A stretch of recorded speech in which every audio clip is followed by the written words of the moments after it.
संगठन ने गौ मांस बिक्री की शिकायत की है। हिंदू संगठन ने गौ मांस बिक्री का आरोप लगाया है। पुलिस ने मांस को जब्त कर लिया है, उसका सैंपल भी ले लिया है। केस दर्ज कर मामले की जांच में भी पुलिस अब जुटी हुई है। कोटा थाना क्षेत्र के टांडा का ये मामला बताया जा रहा है, जहां पर हिंदू संगठन ने गौ मांस बिक्री की शिकायत की है, आरोप लगाया है। ज्यादा जानकारी के लिए हमारे सहयोगी जितेंद्र हमारे साथ जुड़ गए। जितेंद्र, ऐसा बताया जा रहा है कि शिकायत की गई है, किन लोगों के खिलाफ ये शिकायत की गई और क्या जो आरोप लगाया गया वो सही साबित हुआ? क्या एक्शन इस मामले में लिया जा रहा है? देखिए, कोटा थाना क्षेत्र के टांडा का ये मामला है, जहां पर हिंदू संगठनों को सूचना मिली थी कि टांडा गांव में कुछ ग्रामीण जो हैं वो गौ मांस की खुलेआम बिक्री कर रहे हैं।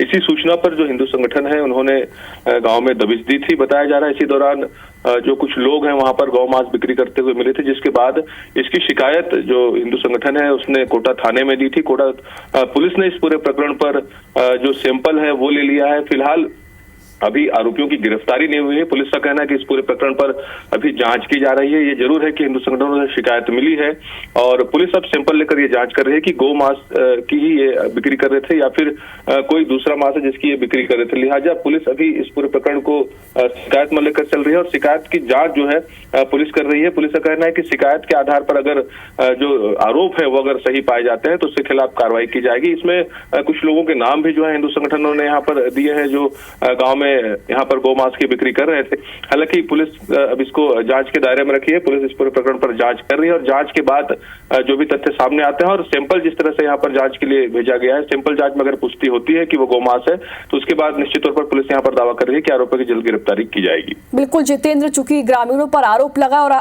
अगर आरोप सही साबित होता है तो इस मामले में जरूर कड़ा एक्शन लिया जाना चाहिए। बहुत बहुत शुक्रिया तमाम जानकारी के लिए। और अब भिलाई से बड़ी खबर, जहां पर दो समुदायों में विवाद हो गया। सोशल मीडिया में विवादित पोस्ट के बाद यह बवाल हुआ। थाना घेराव करने विशेष समुदाय के लोग पहुंचे हुए इस पूरे मामले को लेकर पुलिस ने एक संदेही युवक को हालांकि इस पूरे मामले में हिरासत में लिया है। धर्म को लेकर ऐसा बताया जा रहा है कि विवादित पोस्ट किया गया था और उसी के बाद मामले ने तूल पकड़ लिया। सोशल मीडिया में एक विवादित पोस्ट किया गया था, जिसके बाद विशेष समुदाय के जो लोग हैं वो थाना घेराव करने पहुंचे। हालांकि पुलिस ने इस मामले में एक संदेही युवक को हिरासत में लिया है, उससे पूछताछ की जा रही है और पूरे मामले की जांच पड़ताल की जा रही है कि आखिर ये मामला इतना आगे कैसे बढ़ गया।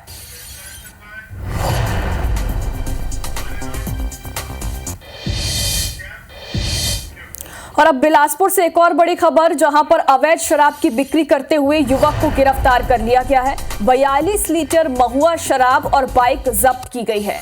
आबकारी एक्ट के तहत केस दर्ज किया गया है। मल्हार चौकी पुलिस जो है वो पूरे मामले में इसने कार्रवाई की है। देखिए तस्वीरें आपको दिखा रहे हैं। अवैध शराब के साथ एक युवक को गिरफ्तार किया गया है। ऐसा बताया जा रहा है कि 42 लीटर महुआ शराब जो है वो जब्त की गई है। आबकारी एक्ट के तहत केस दर्ज किया गया है युवक के खिलाफ और युवक से पूछताछ की जा रही है।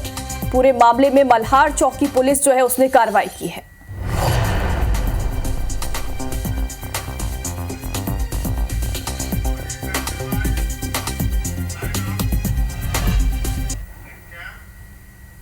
और अब कुछ सियासी खबरों का भी रुख कर लेते हैं। बलौदाबाजार हिंसा को लेकर कांग्रेस आज बड़ा प्रदर्शन करने जा रही है। प्रदेश स्तरीय प्रदर्शन ये होगा। कांग्रेस आज सभी जिला मुख्यालयों में प्रदर्शन करेगी। सभी जिलों में कांग्रेस के वरिष्ठ नेता मौजूद रहेंगे। साथ ही साथ प्रभारियों की नियुक्ति भी कर दी गई है।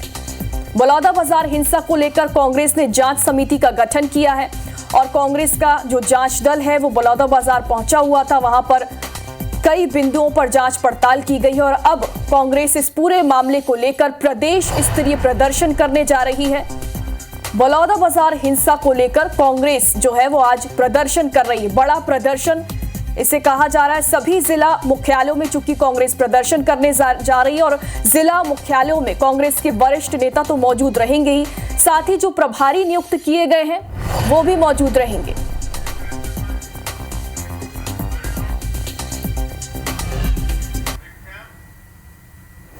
बलौदाबाजार हिंसा और अग्निकांड की जांच आज अब तक बनी हुई है। घटना से जुड़ा एक नया वीडियो सामने आया है, जिससे पता चला है कि आरोपियों ने कलेक्ट्रेट में आग लगाने की प्लानिंग की थी।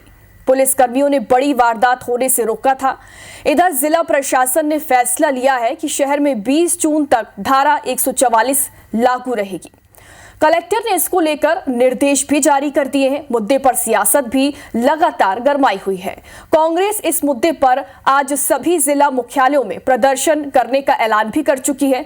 वहीं कांग्रेस के जांच दल के बाद अब बीजेपी का जांच दल भी बलौदाबाजार पहुंचा और मंत्री दयालदास बघेल की अगुवाई में 5 सदस्यीय दल जो है वो कल गिरोधपुरी पहुंचा था। मानकोनी स्थित अमर गुफा जाकर जैत खाम का इस दौरान निरीक्षण किया गया। वहां पुजारी और स्थानीयों से बातचीत की गई और बीजेपी जांच दल बलौदाबाजार जिला मुख्यालय कल पहुंचा हुआ था। यहां कंपोजिट कलेक्ट्रेट बिल्डिंग में आगजनी और हिंसा पर कई तथ्य जमा किए गए। साथ ही बीजेपी जांच दल ने एक बार फिर कांग्रेस पर साजिश करने और लोगों को उकसाने के गंभीर आरोप लगाए। मंत्री दयालदास बघेल ने यह भी सवाल किया कि क्या देवेंद्र यादव सतनामी है।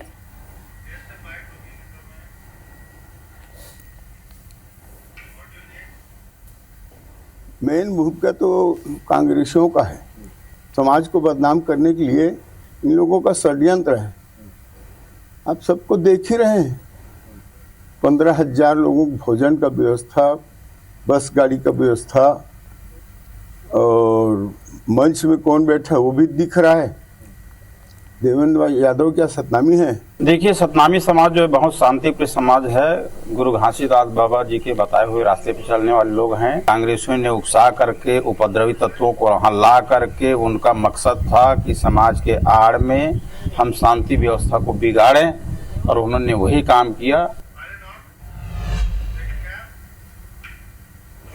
बलौदाबाजार हिंसा को लेकर लगातार सियासत तो गरमाई हुई है। इधर प्रदेश के डिप्टी सीएम विजय शर्मा और पूर्व मंत्री महेश गागड़ा सतनामी समाज के धर्मगुरु जगत गुरु विजय गुरु और उनकी बेटी दीदी प्रियंका गुरु से मिलने उनके निवास पर पहुंचे। करीब 1 घंटे की मुलाकात में बलौदाबाजार की घटना को लेकर चर्चा हुई।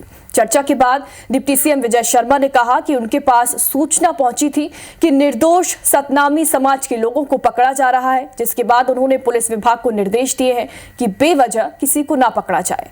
विजय शर्मा ने यह भी कहा कि घटना के लिए सतनामी समाज जिम्मेदार नहीं है। कुछ असामाजिक तत्व के लोगों ने समाज की आड़ में इस तरह की घटना को अंजाम दिया है और सभी दोषियों पर कड़ी कार्रवाई की जाएगी।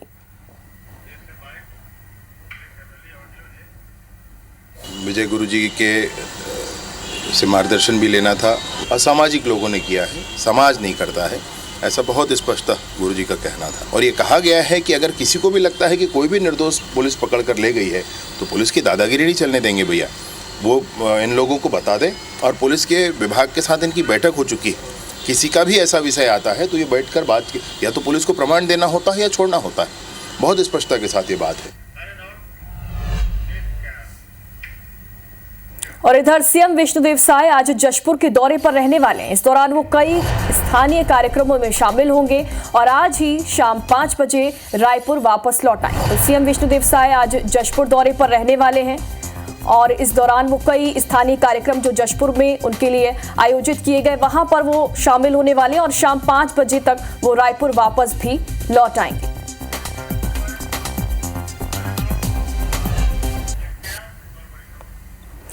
और कल साय कैबिनेट की पहली बैठक है। ये बड़ी खबर आप तक पहुंचा रहे हैं। आचार संहिता खत्म होने के बाद कल पहली बैठक होने वाली है। मंत्रालय में कल दोपहर 3 बजे कैबिनेट की बैठक होगी। कई विभागों के अहम प्रस्तावों पर इस दौरान चर्चा की जाएगी। तो कल साय कैबिनेट की अहम बैठक होने वाली है और अहम इसलिए है क्योंकि आचार संहिता खत्म होने के बाद कल पहली बैठक है। मंत्रालय में कल दोपहर 3 बजे कैबिनेट की ये अहम बैठक होने वाली है। कई विभागों के अहम प्रस्तावों पर इस दौरान इस बैठक में चर्चा की जाएगी और कौन कौन से अहम मुद्दों को रखा जाता है ये कल जानकारी लग पाएगी।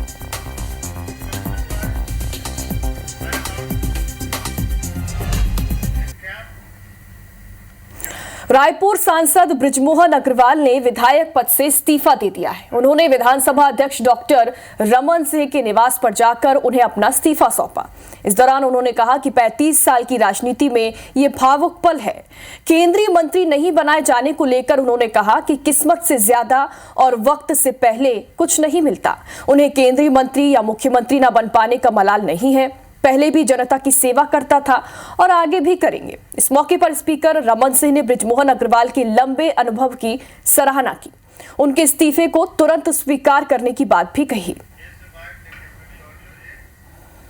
35 साल के विधानसभा का मध्य प्रदेश से लेकर छत्तीसगढ़ तक का अनुभव विधिवत तरीके से बृजमोहन जी ने अपने छत्तीसगढ़ विधानसभा की सदस्यता से त्याग पत्र दिया है और उसको तुरंत स्वीकृत कर लिया। प्रदेश की जनता ने, रायपुर लोकसभा क्षेत्र की जनता ने और केंद्रीय नेतृत्व ने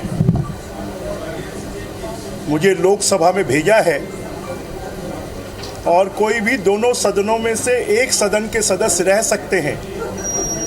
इसलिए मैं अब छत्तीसगढ़ की विधानसभा से, आज मैंने विधानसभा अध्यक्ष जी को इस्तीफा दिया है। अब मैं लोकसभा का सदस्य रहूंगा। छत्तीसगढ़ के पूर्व मंत्री शिव डहरिया ने भाजपा सांसद बृजमोहन अग्रवाल को कांग्रेस में शामिल होने का ऑफर दिया। डहरिया ने कहा कि बृजमोहन अग्रवाल के साथ भाजपा में अन्याय हो रहा है। बृजमोहन कांग्रेस में आ जाएं तो उन्हें जो चाहेंगे वो मिलेगा। इस पर बृजमोहन अग्रवाल ने पलटवार किया कि शिव डहरिया अपना मान सम्मान अपने पास रखें। ज्यादा दिक्कत है तो आ जाए कांग्रेस में, यहाँ उनके लिए अच्छा रहेगा। हमारे पास सब कुछ है, क्या चाहिए उनको, पूछ लीजिएगा उनको भी। बृजमोहन अग्रवाल जी किस तरह से रुख करते हैं कि वो कांग्रेस में आएंगे कि भाजपा में रहेंगे, वो बताएंगे।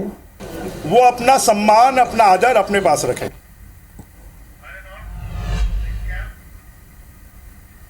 और अब अगली खबर राजिम से है। फिंगरेश्वर में स्थित ग्राम भेंडरी में आदिवासी ध्रुव गोंड समाज के वार्षिक सम्मेलन का आयोजन किया गया। सम्मेलन में वन मंत्री केदार कश्यप, राजिम विधायक रोहित साहू, बिंद्र नवगढ़ विधायक जनक ध्रुव आदि शामिल हुए। कार्यक्रम में मंत्री केदार कश्यप ने बलौदा बाजार में हुई घटना पर पूर्व मंत्री शिव डहरिया द्वारा दिए गए बयान पर पलटवार भी किया। कहा कि लगातार भाजपा की जीत से ये लोग बौखला गए हैं और जो घटना हुई वो सरकार के पूरे नियंत्रण में है। दोषियों के ऊपर कार्रवाई की जाएगी। साथ ही आदिवासी समाज और विधायक रोहित साहू की मांग पर मंत्री कश्यप ने कहा कि कोठारी व आमानाला जलाशय के विस्तार का कार्य भी जल्द पूरा कर लिया जाएगा। सरकार का पूरा नियंत्रण है और सरकार पूरी तरीके से पूरे प्रदेश के हित के लिए काम कर रही है, क्योंकि लगातार यहाँ पर भारतीय जनता पार्टी ने अपना वर्चस्व स्थापित किया है, जीत हासिल की है। उसके कारण से कुछ लोग बौखला गए। मंत्री जी से मांग किए हैं कि 50 लाख रुपए का भवन का आश्वस्त किए हैं और जाते जाते बोले हैं एस्टीमेट बना के रखना। और इसमें हमारे आने वाले पीढ़ी है, हमारे बच्चे हैं, उसको हम अपने समाज के जो नीति नियम है, संस्कार है, रहन सहन है, हमारी संस्कृति है, उसको बताने का पूरा प्रयास रहता है। और अब बात कर लेते हैं निकाय चुनाव की। छत्तीसगढ़ कांग्रेस पूरी तरीके से निकाय चुनाव की तैयारियों में जुट गई है और पार्षद का चुनाव लड़ने के इच्छुक नेता अभी से ही संगठन के पदाधिकारियों से अप्रोच लगाने लगे हैं। कांग्रेस संचार विभाग के अध्यक्ष सुशील आनंद शुक्ला का कहना है कि विधानसभा और लोकसभा चुनाव में कांग्रेस को 40% वोट मिला है और यही वजह है कि कांग्रेस कार्यकर्ताओं का मनोबल काफी ऊंचा है और हर कोई पार्षद का चुनाव लड़ना चाह रहा है। वहीं वोटों के परिसीमन की अधिसूचना जारी होने के साथ ही पार्षद का चुनाव लड़ने का सपना देख रहे नेताओं के सामने असमंजस की स्थिति बन गई है। हालांकि कांग्रेस संगठन का कहना है कि उन्हें परिसीमन से कोई फर्क नहीं पड़ता। कांग्रेस पार्टी का हमारा अपना एक जनाधार है। 40 से लेकर 42% तक लोगों ने हमको मत दिया है, विधानसभा में भी लोकसभा में भी। तो ऐसा नहीं है। और हमारे कार्यकर्ता हैं 19 लाख से अधिक डिजिटल मेंबर हैं कांग्रेस पार्टी के। और अभी सारे नगरीय निकाय क्षेत्रों में आप देखेंगे औसतन तो 80% क्षेत्रों में हमारा कब्जा है। तो हम मजबूत स्थिति में हैं भारतीय जनता पार्टी की अपेक्षा। हमारा कार्यकर्ता मजबूत है और यही कारण है कि हमारे यहाँ प्रतिस्पर्धा ज़्यादा देखने को मिलेगी। विधानसभा और लोकसभा चुनाव में मिली शानदार सफलता के बाद अब भाजपा ने निकाय चुनाव की तैयारियां शुरू कर दी हैं। 48 वोटों वाली रायगढ़ नगर निगम में पिछले 2 चुनावों में हार का सामना कर चुकी बीजेपी इस बार हर हाल में निगम की कुर्सी पर कब्जा करना चाह रही है, जिसके चलते बीजेपी ने इस बार सोची समझी रणनीति के तहत पुराने दिग्गज पार्षदों को फिर से चुनावी मैदान में उतारने की तैयारी में है। भाजपा के पदाधिकारी भी इस बात को स्वीकार कर रहे हैं कि इस बार टिकट वितरण के दौरान नए पुराने चेहरों का ध्यान रखा जाएगा। और इधर कांग्रेस भी जीत को लेकर उत्साहित है। कांग्रेस का कहना है कि पिछले 2 कार्यकाल से निगम में कांग्रेस का प्रदर्शन बेहतर रहा है। कांग्रेस इस चुनाव में भी नए पुराने योग्य चेहरों के साथ चुनावी मैदान में उतरेगी। निश्चित रूप से मिलेगा। कांग्रेस खाली भ्रष्टाचार में और आपसी गुटबाजी में, आपसी लड़ाई में लड़ती रही है और कांग्रेस के विधायक, कांग्रेस के महापौर, कांग्रेस के सभापति और सारे पार्षद आपस में झगड़ा करके भ्रष्टाचार कर करके निगम शोषण किए हैं। इसका फायदा भी भारतीय जनता पार्टी को आगामी चुनाव में मिलेगा। पर कांग्रेस पार्टी का नगर निगम के कार्यकाल बड़ा अच्छा रहा है, तो हम प्रत्यक्ष चुनाव में भी चुनौतियों को सामना करने के लिए तैयार हैं और अप्रत्यक्ष होगा तो उसके लिए तो हम निश्चित तौर पर पूरी तैयारी कर रही है। और अब सूरजपुर से बड़ी खबर। यहां आकाशीय बिजली गिरने से 2 लोगों की मौत हो गई है। दवना और माटर इलाके में यह घटना हुई है, जहां आकाशीय बिजली गिरने से 2 लोगों की मौत हो गई। पुलिस इस पूरे मामले की जांच पड़ताल में अब जुटी हुई है।